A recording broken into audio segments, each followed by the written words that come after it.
Deus colocou no meu coração, nos meus momentos lá, no meu lugar secreto lá em casa, eu comecei a orar por cada um de vocês. Eu comecei a orar e falar: Deus, envia naquele culto, na quarta-feira agora, as pessoas que precisam estar lá para ouvir aquela mensagem. Então você não está aqui por acaso, foi Deus quem te enviou aqui nessa noite, você crê nisso? Eu creio nisso, inclusive eu creio tanto nisso, que quando começou a cair aquele temporal, eu estava lá em casa, eu falei: nossa, não vai ninguém hoje. Você não vai ninguém. E se você enfrentou, meu irmão, minha irmã, aquela chuva para sair de casa, a hora que eu saí de casa, que era 7 horas, mas estava uma chuva, que quase eu não vim. Mas eu falei: não, eu tenho que pregar, então eu vou ir, né? Então se você enfrentou aquela chuva, como o pastor Felipe falou aqui no começo, talvez você enfrentou outras dificuldades maiores do que uma chuva para estar aqui essa noite. Talvez uma dificuldade que você tem passado na sua vida, uma tristeza, um desânimo, e você em algum momento no seu dia pensou: não, hoje eu não vou naquele culto. Mas lembre-se, você não está aqui por acaso. Feche seus olhos agora, que você possa curvar sua cabeça para nós orarmos, entregar esse momento ao Senhor. Obrigado, Deus, eu quero agradecer a Ti, Pai, por esse privilégio, Pai, de ministrar a Tua palavra, Pai. É com temor, é com tremor que eu estou aqui, Deus, pela Tua graça e pela Tua misericórdia, Deus. Como é incrível, Pai, olhar e ver essas pessoas aqui sedentas e desejosas, Pai, pelo Senhor. Eu vejo aqui homens e mulheres, Pai, desejosos em ouvir aquilo que o Senhor quer falar com eles nessa noite, Pai.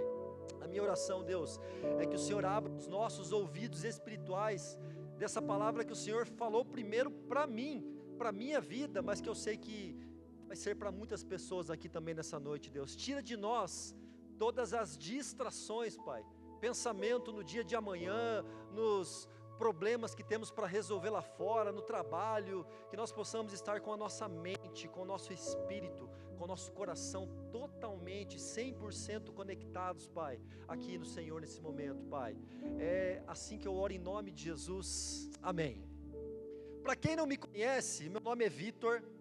Dentre alguns ministérios que eu lidero aqui na igreja, um deles é o Clube da Leitura. Lidero junto com a minha esposa. Não vou falar muito sobre o Clube da Leitura agora. Na próxima sexta-feira nós estaremos fazendo a live. Quem está acompanhando aqui as lives aqui do Instagram, aqui que nós estamos fazendo, a igreja está fazendo todos os dias. Essa semana começou as lives para apresentar alguns ministérios. Na sexta-feira nós vamos estar lá às 7 horas da manhã, apresentando esse ministério e também lendo o nosso devocional Conexão Diária. E para quem estava aqui no culto domingo, viu que o pastor Jefferson fez uma indicação de um livro. Eu não trouxe esse livro aqui para mostrar para vocês, chamado Coração em Chamas pelo Espírito. Gente, nós estamos em 95 homens lendo esse livro. Isso é um milagre do Senhor, gente. 95 homens reunidos para ler um livro. Nós começamos na segunda-feira essa leitura. Os homens estão lá incendiados, buscando a Deus. Então, se você tem interesse também de participar desse movimento, fale comigo aqui no final que eu te explico como que funciona. Mas desde que eu fui chamado para trazer essa mensagem aqui, eu não vou pregar sobre isso, mas o Espírito Santo incomodou meu coração de uma maneira. Eu sei que isso é muito necessário que eu vou falar aqui. Vocês viram no Nova News o pastor Renatinho falando sobre o nosso plano de leitura bíblica anual. Quem aqui está fazendo o plano de... Olha só, quanta gente, que bênção. Uma salva de palmas aí para você, para Jesus. Que você fique firme, permaneça firme. E eu quero fazer esse convite para você, gente. Nós como cristãos, nós precisamos ser apaixonados por essa palavra. Nós precisamos devorar essas palavras. Essa semana Deus abriu os meus olhos num texto que está lá em Jeremias, capítulo 15, verso 16, que fala assim, ó: quando as tuas palavras foram encontradas, eu as comi, elas são a minha alegria e o júbilo. Você precisa comer essa palavra diariamente. Então, se você ainda não está participando do plano de leitura anual da Bíblia, não precisa esperar para começar 1º de janeiro de 2026. Pega ali o seu, tem um material, né, que você pode pegar na secretaria, e você pode começar amanhã. Comece amanhã, dia 6 de fevereiro, e no dia 6 de fevereiro de 2026, você vai ter terminado de ler a sua Bíblia inteira em um ano. Eu tenho certeza que isso vai ser bênção na sua vida. Se você se sentiu desafiado a isso, que você possa aceitar esse desafio, eu tenho certeza que vai ser transformador para a sua vida. Agora vamos para a mensagem. Quem aí quer ouvir aquilo que Deus quer falar nessa noite? Quem está desejoso, com seu coração ardendo para ouvir aquilo que Deus quer falar nessa noite? Você já viu aí o título da mensagem? Fuja dos atalhos. E quem tem Bíblia aí? Eu sempre pergunto isso, gente, porque eu acho muito legal ver um cristão, um crente saindo de casa com a Bíblia na mão. Quem aí sai de casa para vir no culto com a Bíblia física na mão? Levanta sua Bíblia física, levanta sua espada aí, ó. Você que é o crente raiz aí, ó. Que bênção, viu? Os outros não são Nutella, calma, não se ofendam. Olhar no teu celular, no aplicativo da Bíblia ali, não é pecado, não é errado. Só que você tem que ter cuidado com aquele aplicativozinho verde que aparece na tela quando você está lendo o texto, viu? Às vezes o inimigo quer te distrair para que você perca alguns momentos da mensagem ali abrindo um WhatsApp. Então, para você que é ou o crente raiz ou aquele que tem no celular, não vou chamar de Nutella, né? Abra sua Bíblia em Gênesis capítulo 15. Eu esqueci de pedir para o pessoal da projeção, eu não sei se você consegue colocar esse texto para mim ali. Gênesis 15, de 1 a 4, nós vamos ler dois textos. Primeiro deles é Gênesis 15, de 1 a 4. Que você possa abrir a sua Bíblia, você que gosta de fazer anotações. Eu gosto de trazer a Bíblia física, quando eu venho nos cultos, e uma caneta ou um marca-texto, para rabiscar a Bíblia, para escrever nela, para colocar ali algumas coisas que Deus fala comigo. Rabisque a sua Bíblia, anote nela, que Deus fale contigo, ou se você trouxe aí um caderno de anotações, ou se você gosta de escrever mesmo no celular. Vamos ler aquilo que Deus quer falar conosco nessa noite em Gênesis capítulo 15.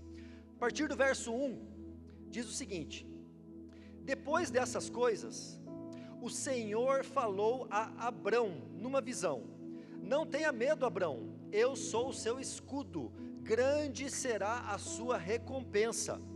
Mas Abrão perguntou: ó soberano Senhor, que me darás se continuo sem filhos e o herdeiro do que possuo é Eliezer de Damasco? E acrescentou: tu não me deste filho algum, um servo da minha casa será o meu herdeiro.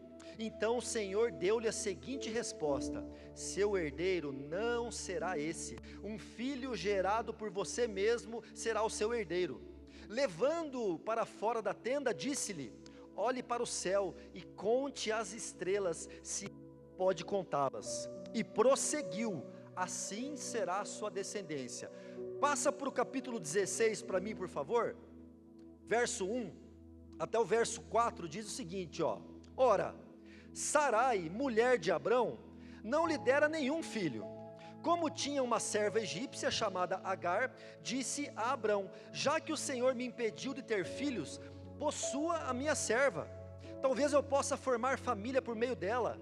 Abrão atendeu a proposta de Sarai. Quando isso aconteceu, já fazia 10 anos que Abrão, seu marido, vivia em Canaã. Foi nessa ocasião que Sarai, sua mulher, lhe entregou sua serva egípcia Agar. Ele possuiu Agar e ela engravidou. Quando se viu grávida, começou a olhar com desprezo para a sua senhora. Eu tenho percebido que a nossa geração, e quando eu falo em geração, eu não estou falando especificamente sobre uma faixa etária, mas sobre a geração atual que nós estamos hoje na humanidade, nos tornamos pessoas extremamente imediatistas. Nós não conseguimos mais esperar, e muitas vezes não é só não conseguir esperar. Além da gente não conseguir esperar, por muitas vezes a gente quer buscar atalhos. Por muitas vezes nós queremos achar caminhos mais rápidos que possam nos levar ao destino que nós queremos chegar, de uma maneira mais rápida do que por um caminho que parece longo e por um processo mais demorado. Final do ano passado, nós estávamos incentivando o nosso filho mais velho a se inscrever naquele programa de jovem aprendiz, que com 16 anos o jovem pode entrar e começar a trabalhar. Eu dei o meu exemplo para ele, eu falei: filho, eu comecei a trabalhar com 16 para 17 anos, eu sei que vai ser muito útil para você trabalhar, ter um chefe, ver que o teu pai talvez não é tão chato quanto você acha. Você vai descobrir que existem pessoas que te cobram até um pouco mais, isso vai ser importante para você, para o seu caráter. Ele aceitou essa ideia, e final do ano passado nós fomos numa entrevista, de uma pessoa até aqui da igreja, que é responsável do RH, de uma grande empresa aqui de Cascavel. Eu mandei mensagem para ela, e ela falou: sim, Vitor, pode vir aqui, vem você, vem teu filho junto, vamos tomar um café, vamos fazer a entrevista. E eu estava orando lá, falava: Senhor, abençoa para que dê certo esse trabalho, possa ser bênção na vida do nosso filho, que ele possa conseguir esse trabalho e possa dar certo, orando para que aquela entrevista desse certo. E quando eu chego lá, eu fui surpreendido com uma afirmação dessa pessoa, acho que ela nem está aqui. Ela falou assim: olha, Vitor, e falou para o nosso filho Gustavo, aqui nós damos prioridade para aqueles jovens que precisam de trabalho. Ali eu já tremi nas pernas, eu pensei assim: nossa, acho que ela viu a gente chegando de carro. Ela vai pensar assim: esse moleque não precisa de trabalho, esse moleque é filho de papai. Eu pensei: devia ter vindo de ônibus, devia ter mandado ele vir de bicicleta. Aí acho que ela ia ficar com dó, ia contratar, e isso foi vindo na minha mente ali. Mas ela logo na sequência falou assim: mas mais do que a gente privilegia pessoas que precisam de trabalho, nós aqui nessa empresa privilegiamos pessoas que querem trabalhar. E eu vejo em você, olhando para você, que você quer trabalhar. Ou você está aqui porque o teu pai está te mandando? Ele: não, eu quero trabalhar. E ela falou uma coisa que me marcou muito. Ela falou: os jovens da sua idade, jovens dessa faixa etária de 16 anos, a maioria deles, eu não estou generalizando, a maioria deles não querem mais trabalhar. Essa vaga que nós temos aqui de jovem aprendiz está aberta, faz tempo, a gente não consegue supri-la. Então, quero te dar as boas notícias: você está contratado. Eu não sei se ele ficou feliz, né, porque foi contratado, ou ele ficou pensando: mas será que eu só fui porque não tinha mais ninguém, né? Mas de qualquer maneira ele foi contratado, fomos lá conhecer a empresa, e aquilo me trouxe na minha mente um pensamento: por que será que os jovens dessa faixa etária, claro, não são todos, não querem mais trabalhar? Foi falado ali um testemunho de uma irmã sobre o trabalho, você perseverar, você começar, você ser perseverante no seu trabalho. Porque muitas vezes nessa nossa geração, que se tornou uma geração acelerada, onde tudo acontece rápido, onde nós vemos hoje jovens, adolescentes, até crianças, ganhando muito dinheiro com algumas, até às vezes, futilidades, alguns canais do YouTube, algumas coisas que a gente vê que não agrega muita coisa, e muitos jovens pensam assim: eu não quero trabalhar. Imagina eu ter que trabalhar talvez ali 20 dias no mês, né, contando os dias úteis, para chegar no final do mês e receber um salário, e ter que fazer um trabalho ali mais simples. Não, eu quero abrir o meu canal no YouTube, eu quero ser um TikToker, eu quero ganhar milhões. E as pessoas têm tomado essa decisão de não passar por esse caminho, procurando atalhos. Só que isso não tem a ver, pode ser que o que eu estou falando aqui tenha a ver sobre dinheiro, sobre trabalho, sobre o perfil da juventude atual. Isso tem a ver sobre uma tentação muito sutil que tem tomado as nossas vidas nos dias de hoje, que é a de pegar atalhos. Nós vivemos na geração acelerada, nos acostumamos com tudo rápido, quase tudo instantâneo. Eu não sei se você lembra, quando surgiu o áudio do WhatsApp 2 vezes. Eu acho que foi em 2022, faz uns 3 anos, eu não lembro direito. E eu preciso aqui nesse momento agora confessar pecados e pedir perdão publicamente aqui para minha esposa. Porque quando surgiu o áudio 2 vezes, ela escutava só o áudio no 1.5 ou no 2, e às vezes eu estava lá em outro lugar da casa e eu gritava para ela: amor, meu Deus, diminui a velocidade desse áudio, não dá para entender nada do que a pessoa está falando. Até brigava com ela, e hoje, gente, eu me tornei um dependente do áudio 2 vezes. Quem aqui assume essa dificuldade aí? Você só escuta áudio pelo menos no 1.5, no 1 nem existe mais para você. O áudio no 1 uma vez para você, se tivesse como tirar do teu aplicativo, você já tirava. Por que isso? Meu Deus do céu, um áudio de 2 minutos? Não, eu não tenho tempo para escutar um áudio de 2 minutos em 2 minutos. Eu tenho que colocar ele em 2 vezes, eu preciso acelerar, eu preciso ouvir rápido. E aí muitas vezes você coloca ele acelerado no 2 vezes, você escuta inteiro, não entende metade, aí volta no 1.5, faltou mais uma parte, aí volta no 1, resumindo, deu mais do que os 2 minutos o tempo que você precisou ficar escutando o áudio. E isso parece ser uma bobagem, parece ser algo que não tem nada a ver, mas é reflexo de produtos que estão sendo criados, estão sendo colocados no nosso meio, para colocar na nossa mente essa necessidade da velocidade, a necessidade de tudo ser instantâneo. Meu Deus, quando você coloca um vídeo no YouTube, se você não assina o YouTube Premium, e dá 5 segundos do anúncio, você quase enlouquece. Até vir o pular anúncio, você fica ali clicando na tela desesperadamente. São pequenas coisas que têm mostrado que nós estamos nos tornando pessoas ansiosas e extremamente exigentes para que tudo aconteça no nosso tempo e não mais no tempo de Deus. E eu procurei no dicionário a definição de atalho. Sabe o que o dicionário define como atalho? Atalho é um caminho secundário, pelo qual se encurtam distâncias ou se chega mais rápido ao destino. Não parece algo bom, gente? Não parece algo muito bom?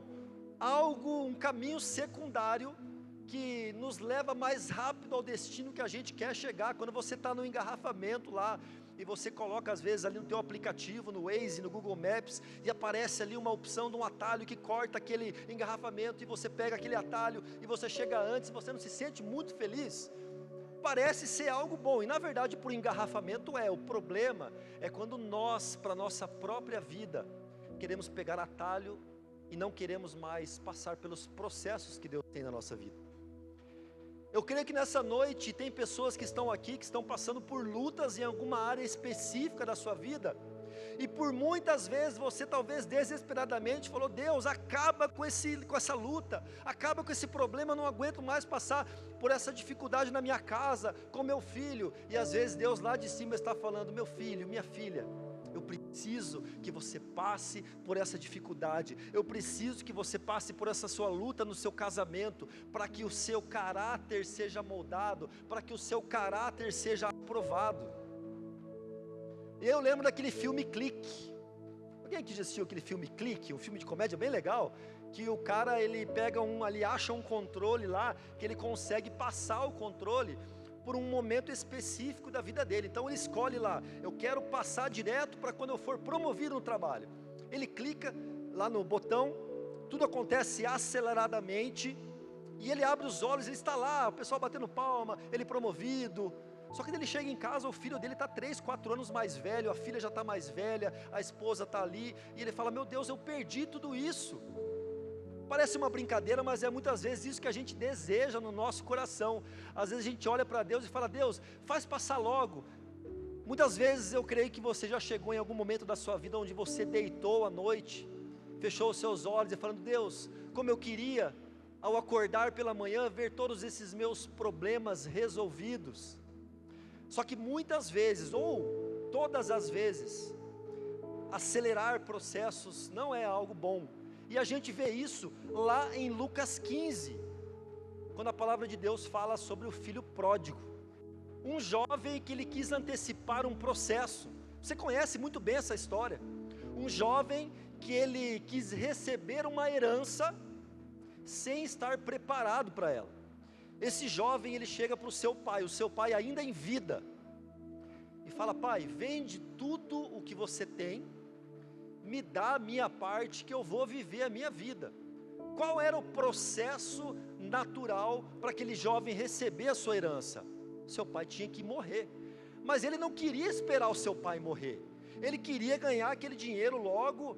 E esse pai que representa Deus nessa parábola, que foi Jesus quem contou, ele permitiu esse processo ser cortado, e ele vai lá, entrega a parte para o filho, e o que acontece você sabe. O que acontece é trágico. Ele vai lá comer comida de porcos, e isso mostra o quanto acelerarmos processos, pegarmos atalhos, nunca nos fará bem. Tempo mais processos é igual a amadurecimento. Tempo mais processos é uma fórmula matemática, igual a amadurecimento. Nós temos muitos exemplos de pessoas aqui. Eu sei que existem pessoas aqui que hoje estão maduras, chegaram num momento de maturidade na sua vida, talvez no seu casamento, talvez na criação de filhos, porque você passou por um processo que levou tempo. Estava conversando com minha esposa, a gente sempre conversa sobre isso lá em casa. Nós temos 3 filhos, um de 16 anos, um de 11 e uma menina de 3, e por muitas vezes eu me cobrei, e eu falava assim: Deus, como eu queria ter sido para o meu filho mais velho, para o meu filho do meio, que é uma diferença grande de espaço entre a mais nova, o pai que eu sou hoje para minha filha de 3 anos, um pai intencional, um pai que usa bem as palavras, um pai que sabe discipular, que sabe amar, que sabe colocar nos caminhos do Senhor da forma correta. Só que Deus muitas vezes fala para mim: não se cobre, porque se hoje você chegou nesse processo de maturidade, é porque você primeiro lá atrás, com 22 anos, jovem, imaturo, sem condições financeiras, sem condições espirituais, se tornou pai. Eu te dei o presente de você ser pai sem estar preparado. É claro, o filho mais velho, ele sempre acaba sofrendo um pouco mais, né? Eu sei porque eu sou filho mais velho. O filho mais velho é o cobaia, né? Temos filhos mais velhos aqui. Quem é filho mais velho aqui? É verdade isso? O filho mais velho é o cobaia, geralmente? É o que sofre um pouco mais, não é isso? E aí a gente vai evoluindo, melhorando. Isso é normal e natural. Nós somos pessoas que nos desenvolvemos, pelo menos temos que ser assim. E aí você vai melhorando, vai acertando mais com o do meio. Aquilo que você errou, talvez naquilo você já não erra mais. E quando chega em mais um filho, você vai melhorando. Assim é no casamento, assim é em várias áreas da nossa vida, porque o tempo mais processo é amadurecimento, e maturidade não vem da noite para o dia. Maturidade não é algo que você pode chegar simplesmente para Deus e sair daqui nessa noite e falar: Deus, me enche com maturidade, Senhor. Você pode orar e deve orar para isso, mas Deus vai te colocar num processo. Deus me coloca num caminho de maturidade, eu quero me tornar uma pessoa madura. Então Deus vai dar opções, oportunidades, para que você desenvolva a sua maturidade. Pegar atalhos, cortar caminho é ser imediatista. E o imediatismo é um grande inimigo da fé. Foi o que fez Sara e Abrão, nesse texto que eu li para vocês lá em Gênesis 15. Abrão recebe uma promessa do Senhor: olhe para o céu, olhe para as estrelas, se você puder contá-las, assim será a sua descendência. Não passou um capítulo, Sara já estava incomodada, Sarai estava incomodada. Ela falava: meu Deus, cadê esse filho? Cadê essa promessa que não vem? Eu não consigo engravidar, eu sou estéril. Ah, já sei, vou dar um jeitinho. Eu tenho um atalho, eu sei um caminho onde a gente pode ser mais rápido, um atalho onde a gente pode resolver tudo isso. Deus, fica tranquilo, eu vou resolver. Basicamente foi isso que Sara fez. Ela permitiu que o seu próprio marido se deitasse, dormisse, tivesse relações com a sua serva, e ela, a sua serva, acabou engravidando. Mas isso gerou consequências, esses atalhos geraram consequências. Só que eu quero dizer para você nessa noite: fugir dos atalhos, como é o título dessa mensagem, vai te levar a desfrutar o caminho. Temos legendários aqui na casa nessa noite? Eu achei que vocês iam falar um AU bem forte. Vou perguntar de novo então: temos legendários aqui na casa essa noite? Aí sim, os legendários, viu? A frase que o legendário mais escuta antes de ir para o legendários é: desfrute o caminho. Eu sei de alguns homens aqui que vão fazer o próximo legendários, que vai ser daqui 2 semanas. E se é algo que deixa o cara nervoso, é quando o cara começa a perguntar as coisas que vai acontecer lá. E os abençoados respondem: desfrute o caminho. Desfrute o caminho. Mas na verdade, essa frase, desfrute o caminho, sabe o que vem à mente, na minha mente, quando eu escuto desfrute o caminho? Eu lembro daquilo que Jesus falou, quando Ele diz: eu sou o caminho, a verdade e a vida, ninguém vem ao Pai a não ser por mim. Jesus não disse: eu sou o atalho, eu sou o caminho mais rápido, venha por mim, venha comigo, me aceite, caminhe comigo que vai ser tudo mais fácil, mais rápido. Mas não, Jesus disse: eu sou o caminho. E o caminho muitas vezes é uma estrada penosa, árdua, longa. Mas eu posso dizer para você que com Jesus, Ele abençoando para que você ande esse caminho, Ele estará com você no meio das dificuldades, das lutas, dos problemas, e nesse caminho você vai se tornando a dia uma uma pessoa mais madura e mais apaixonada pelo Senhor. Desfrutar o caminho é isso, é você saber que muitas vezes pegar o caminho ou o atalho que é mais rápido não é aquilo que é o melhor para você. Só que nessa noite eu quero falar com vocês rapidamente sobre um personagem que não pegou atalhos. Um personagem bíblico que talvez é o meu, talvez não, é o meu personagem bíblico favorito depois de Jesus. Acho que a cada 10 pregações que eu faço aqui, 9 é de Davi. E dessa vez vai ser de novo, eu quero falar sobre Davi, o homem segundo o coração de Deus, um homem que fugiu dos atalhos. Um homem que aceitou viver o propósito que Deus tinha para a vida dele, sem encurtar o caminho, sem procurar atalhos, e foi obediente ao chamado daquilo que Deus tinha para a vida dele. E na vida de Davi, a gente consegue ver 4 princípios sobre aquilo que fugir do atalho, para onde nos leva. Fugir do atalho nos leva para um caminho chamado processo. E dentro desse processo da vida de Davi, nós temos 4 princípios práticos para as nossas vidas que eu quero falar com vocês nessa noite. Mas eu quero começar abrindo 1 Samuel capítulo 16, não precisa colocar o texto aí.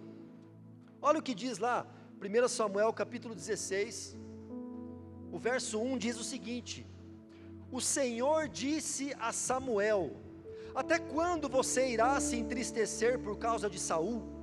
Eu o rejeitei como rei de Israel. Encha um chifre com óleo e vá a Belém. Eu o enviarei a Jessé. Escolhi um de seus filhos para fazê-lo rei.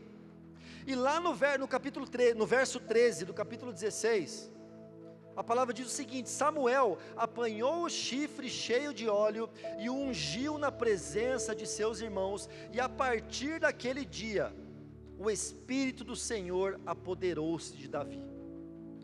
O capítulo 16 de 1 Samuel, você já conhece essa história, é quando o profeta Samuel, ele é levado a ungir o próximo rei de Israel.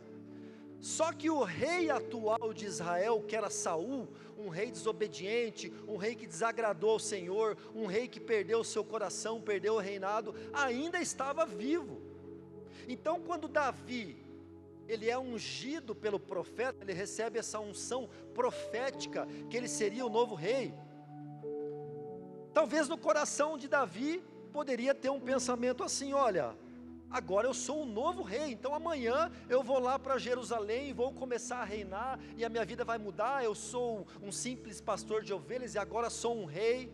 Mas Deus tinha um propósito diferente na vida de Davi.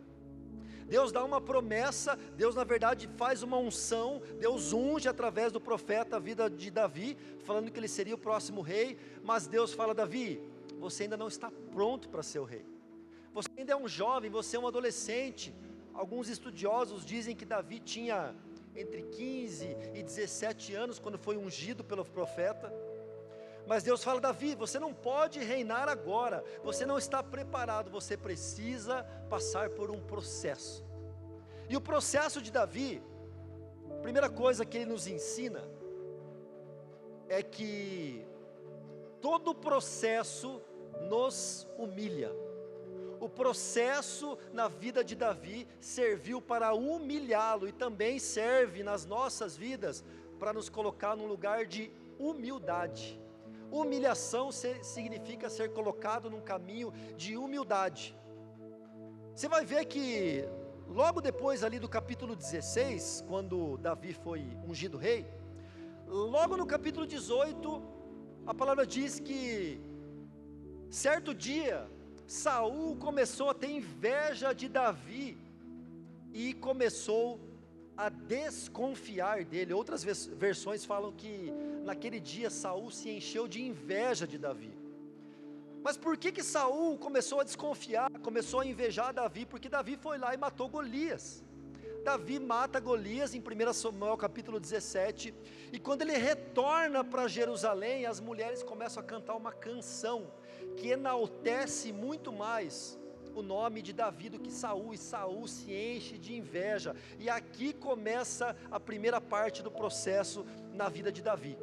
No capítulo 19, no capítulo 20, no capítulo 21, é somente perseguições, é Saul focando a sua vida em matar Davi. Por 2 vezes Saul tenta jogar uma lança em Davi, e Davi consegue se esquivar e se livra da morte, até que em um momento Davi pensa: olha, eu preciso fugir, eu não posso ficar mais aqui nesse palácio. E aí acontece o seguinte: Davi, ele foge para uma caverna.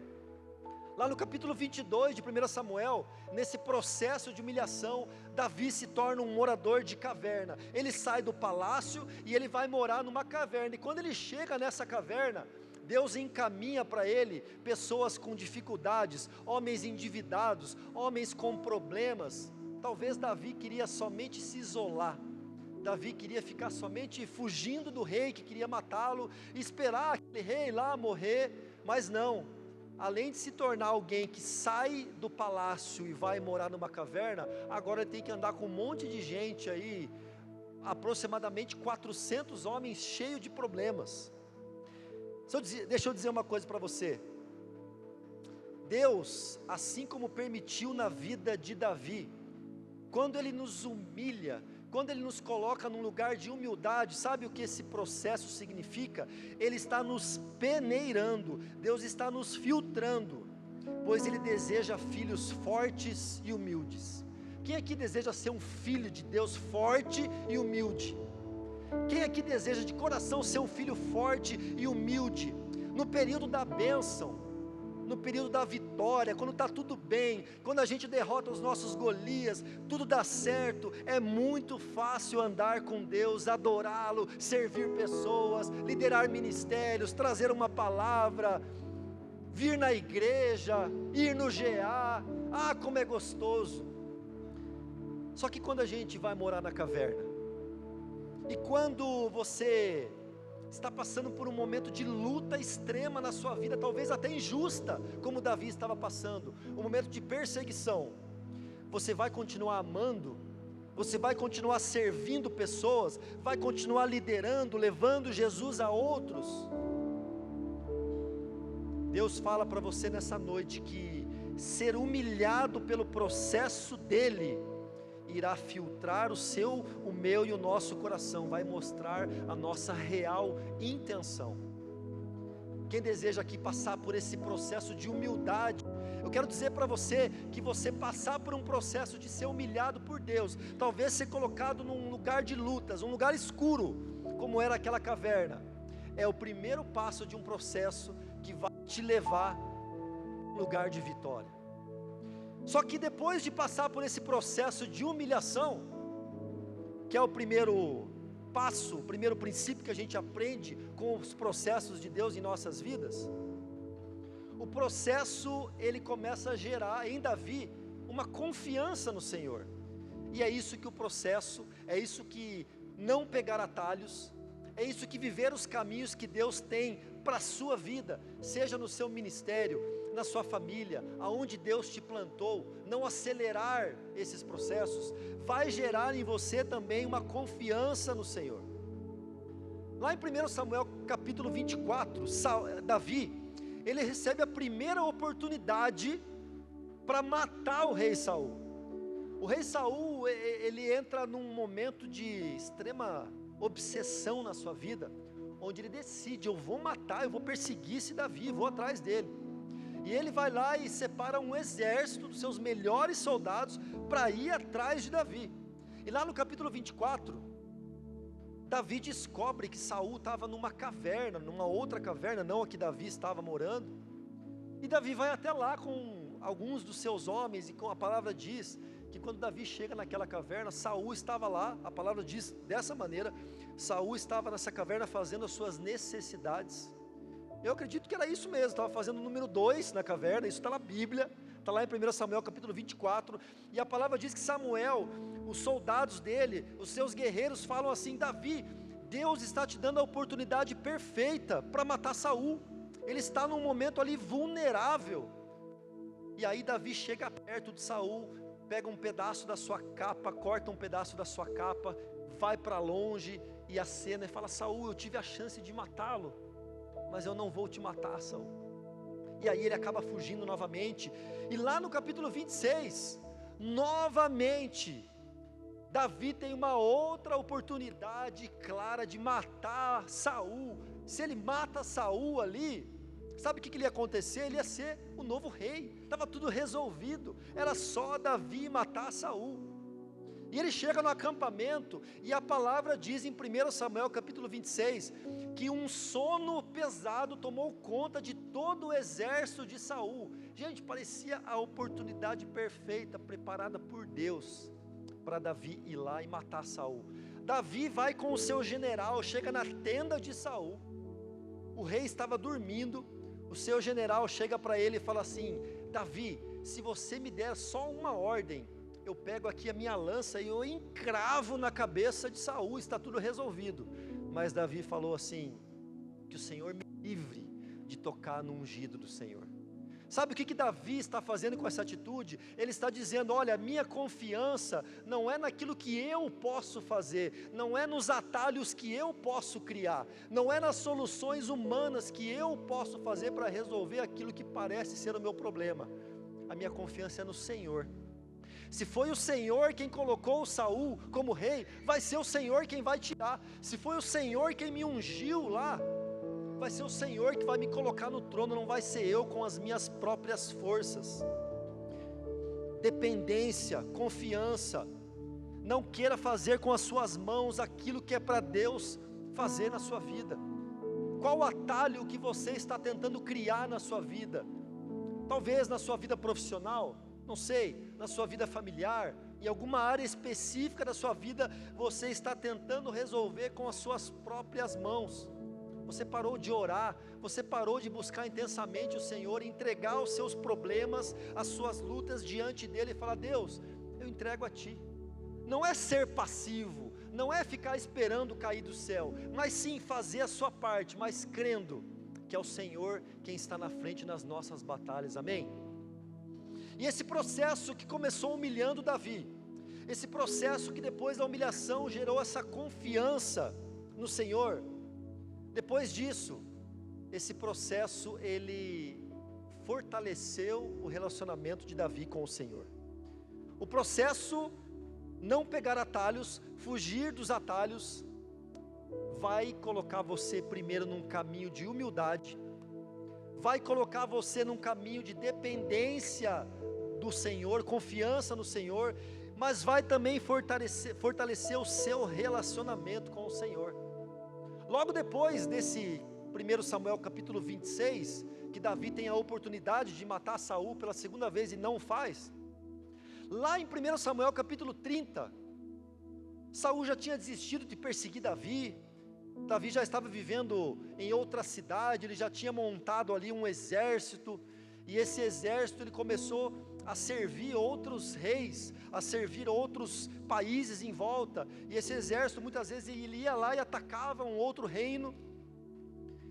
Só que Davi comete uma grande falha, ele vai com todo o seu exército atacar uma outra cidade, é vencedor naquela batalha, mas quando ele volta para sua cidade base, que era Ziclag, ele chega lá, e todas as mulheres, todas as crianças, todos os idosos, a palavra diz que todos eles tinham sido capturados, sequestrados por um povo inimigo. E aquele exército de Davi, que era de aproximadamente 400 homens, entra em desespero, e a palavra diz que eles ficaram tão desesperados, que eles queriam apedrejar Davi, matar Davi, e ali fala que Davi ficou profundamente angustiado, porque os homens queriam apedrejá-lo, porque estavam sem seus filhos, suas famílias, mas meio que instantaneamente, a palavra fala que Davi, porém, fortaleceu-se no Senhor, o seu Deus.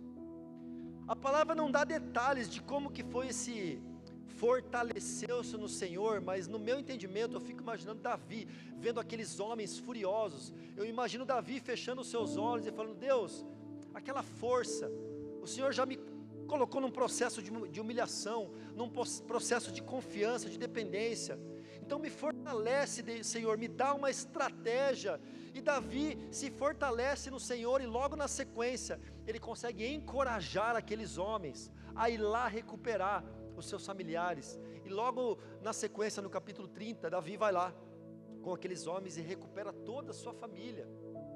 Davi se fortalece no Senhor, porque ele aprendeu que todo o processo de sofrimento, lutas e humilhação na vida que ele estava passando, desde quando ele foi ungido rei, até aquele momento, nesse momento onde ele não via mais saída, ele sabia que era naqueles momentos que Deus iria se revelar e iria fortalecer.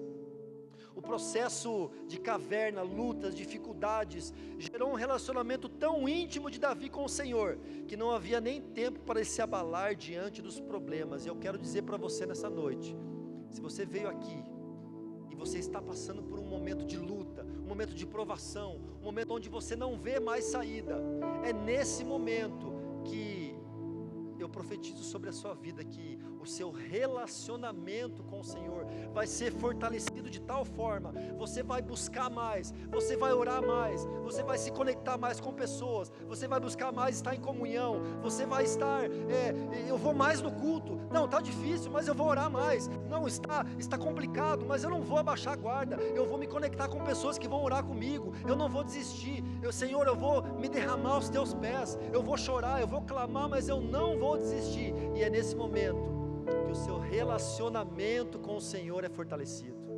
Esse é um processo necessário em nossas vidas. Foi assim com Davi. E o último princípio que a gente aprende com o processo na vida de Davi é que tudo isso que ele passou, todo esse processo de humilhação, de passar por um momento de ter que confiar somente no Senhor, de fortalecer o seu relacionamento com o Senhor, serviu só por um motivo: para abençoar a vida de outras pessoas. Se nós formos pegar lá em 2 Samuel capítulo 5, olha o que diz ali no verso, 2 Samuel capítulo 5, o verso 3 diz assim, ó: então todas as autoridades de Israel foram ao encontro do rei Davi em Hebrom. O rei fez um acordo com eles em Hebrom perante o Senhor, e eles ungiram Davi rei de Israel. Davi tinha 30 anos de idade quando começou a reinar, e reinou durante 40 anos. E olha só o que diz esse texto que eu coloquei aí: e Davi ia ficando cada vez mais forte, porque o Senhor, o Deus Todo-Poderoso, estava com ele, e assim Davi entendeu que o Senhor o havia confirmado como rei de Israel, e que por amor ao seu povo, estava fazendo o seu reino progredir. Todo esse processo que Davi passou, não era simplesmente para abençoar somente a vida dele. Davi precisou passar por tudo aquilo, ser humilhado, ter o seu relacionamento com o Senhor fortalecido, ser um homem que dependia de Deus, para que um dia, tanto ele como a nação de Israel fosse abençoada pelo seu reinado. Se Deus permitisse que Davi se tornasse rei, lá em 1 Samuel 16, com 15, 17 anos, talvez ele teria sido um rei fraco, com certeza teria sido um rei fraco, e a nação de Israel não teria cumprido o propósito que Deus queria para aquela nação através da vida de Davi. Eu quero dizer para você nessa noite, as suas lutas que você está passando hoje, o processo de Deus na sua vida, servirá para abençoar a vida de outros. Pense naquilo que você está passando de maior dificuldade na sua vida hoje, o maior deserto, o processo, pode ser na vida profissional, não sei, pode ser um relacionamento familiar, pode ser que haja pessoas aqui desesperadas, a prestes de pensar talvez em terminar o seu casamento, mas Deus está permitindo que você passe esse processo, para que você se fortaleça o seu relacionamento com Ele, para que você confie e dependa no Senhor, para que um dia você seja alguém que vai aconselhar casais, para que um dia você vai falar: olha, eu tive um momento na minha vida que eu quase me separei, e se hoje você está se separando, quero te contar o meu testemunho, quero orar por você, quero ser bênção na sua vida. É para isso que serve o processo. O processo também é para nos abençoar, claro, mas é sim para que o nosso testemunho, para que um dia as nossas feridas cicatrizadas, como diz o pastor Carlito Paz, feridas cicatrizadas são ministérios abertos. Qual é a ferida que você está passando hoje na sua vida? Em qual área você está sendo ferido? Em qual área você está passando por um processo que talvez esteja doloroso, esteja doendo? Qual dificuldade, qual luta que você não vê um fim? Eu posso garantir para você que se você decidir fugir dos atalhos, passar por esse processo, assim como Davi, um dia isso será um ministério de Deus aberto na sua vida. Aquilo que você hoje está passando de lutas e dificuldades, Deus vai usar um dia para abençoar a vida de outras pessoas que estarão passando por lutas e dificuldades naquelas áreas. Atalhos não geram caminhos permanentes. Atalhos não geram caminhos permanentes. Eu finalizo essa mensagem, eu peço para a banda subir. Enquanto a banda sobe, eu quero finalizar essa mensagem voltando lá para Abrão e Sara. Eu só falei da parte ruim, né? Do que aconteceu, do atalho que Sara tomou e que Abrão também tomou. Só que o principal propósito também do processo em nossas vidas é nos colocar num caminho de maturidade. E quando nós chegamos num caminho de maturidade, nós temos acesso àquilo que Deus tem para nós. Porque todos nós como filhos, nós temos direito a uma herança, mas acesso a gente só consegue ter quando a gente se torna maduro. Vou explicar melhor para vocês. Meu filho de 11 anos, não está aqui, está lá no Connect. Por ser um dos nossos 3 filhos, ele tem direito legal sobre a herança, a minha herança, os nossos bens. Se hoje eu chegar a falecer, todos os nossos bens podem ser divididos por 4 pessoas, ele tem um direito àquilo. Ele pode ser que ele fale, eu quero ficar com o carro. Posso ficar com o carro do papai?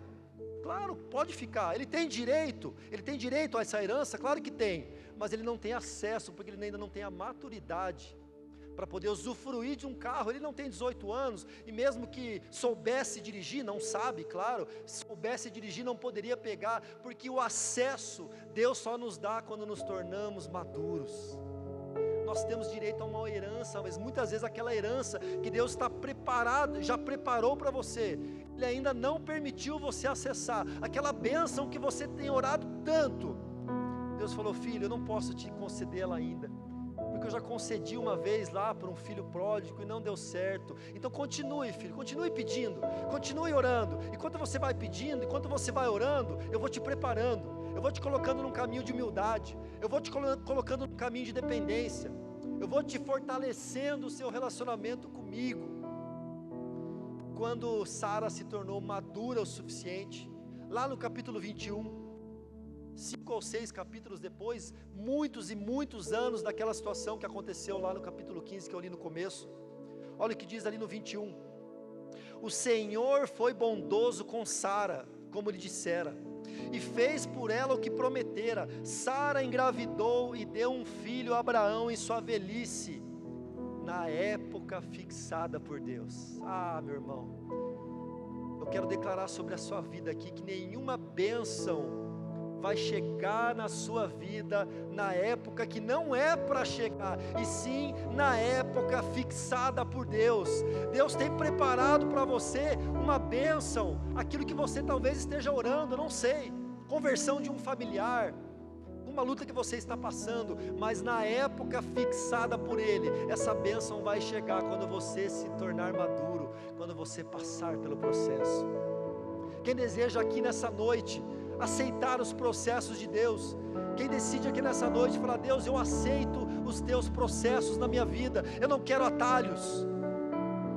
Quero que você fique de pé nesse momento, levante de pé nesse momento, enquanto a banda vai tocar essa canção, que você adore ao Senhor, mas que você entre também no espírito de oração. Eu já vou orar por vocês, quero orar por vocês também, mas enquanto a banda toca, não tenha vergonha, meu irmão, você está na casa do seu pai. Se você quiser se ajoelhar, se você quiser se prostrar, se você quiser abraçar alguém, se você quiser gritar, quiser chorar, você está na casa do seu pai.